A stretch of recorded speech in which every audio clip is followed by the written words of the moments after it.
Your country is in big trouble. I know. You're not winning. You're not winning this. Long simmering tensions between President Trump and Ukrainian leader Volodymyr Zelensky spilled into public view during a meeting at the White House. Don't tell us what we're going to feel. This visit that really put the whole relationship off kilter was preceded by a series of humiliations for Zelensky. A dictator without elections. Zelensky better move fast or he's not going to have a country left. NATO you can forget about.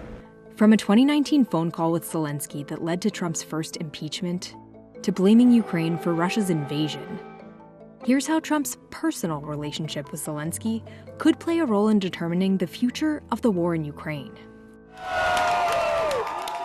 In April of 2019, Zelensky was elected president of Ukraine, and Trump, then in his first term, congratulated him over the phone. Shortly after that call, Trump ally Rudy Giuliani began pressuring Zelensky to investigate Trump's political rival.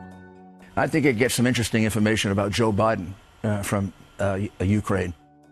But when his efforts didn't bear fruit, he more directly said, "The president is surrounded by people who are enemies of the president and people who are, in at least one case, clearly corrupt and involved in this scheme, and it's really a shame." That really set off this firestorm that culminated in President Trump calling Zelensky, asking for a quote-unquote a favor, and then at the same time suspending vital American military assistance to Ukraine, which already was facing combat with Russian troops in the eastern Donbas region. Let's not forget that the war in Ukraine began in 2014.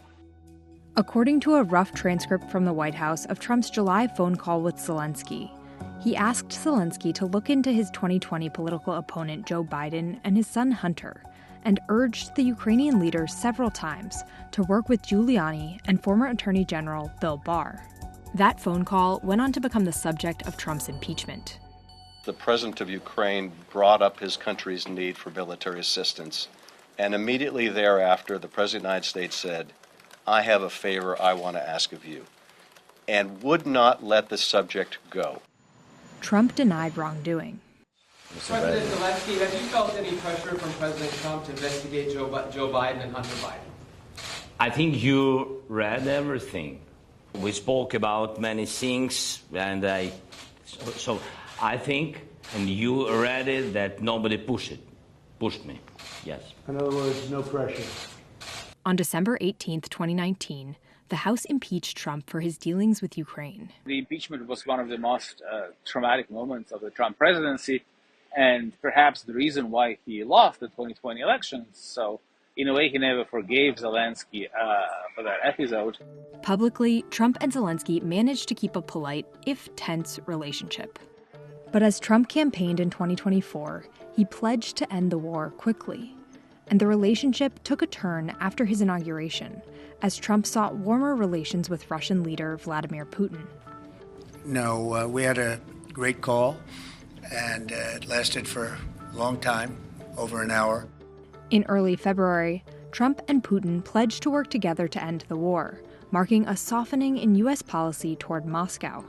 And Defense Secretary Pete Hegseth took Ukraine's hope of joining NATO off the table before negotiations even began. The United States does not believe that NATO membership for Ukraine is a realistic outcome of a negotiated settlement. It's clear that the Trump administration is interested in opening up to Russia and perhaps removing sanctions and developing economic ties. And Ukraine is being treated as an obstacle to that. All this led Zelensky to accuse Trump of living in a Russian disinformation space. And then Trump fired back by calling Zelensky a dictator. Very good to see you. Zelensky's visit to Washington on February 28th gave the leaders a chance to reset.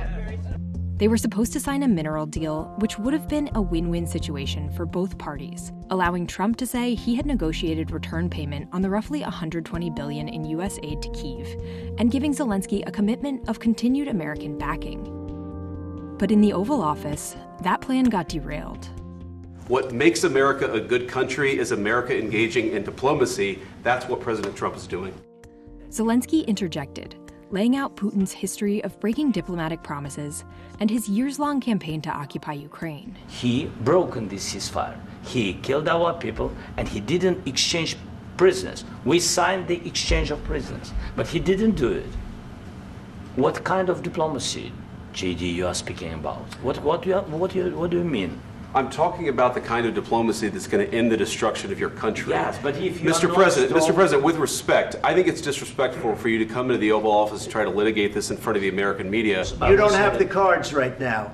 With us, you start having not cards. Playing cards. Right now, you don't. You're playing cards. Mr. President. You're playing cards. Serious. You're gambling with the president lives of millions of people. You're gambling with World War III. You're gambling with World War III.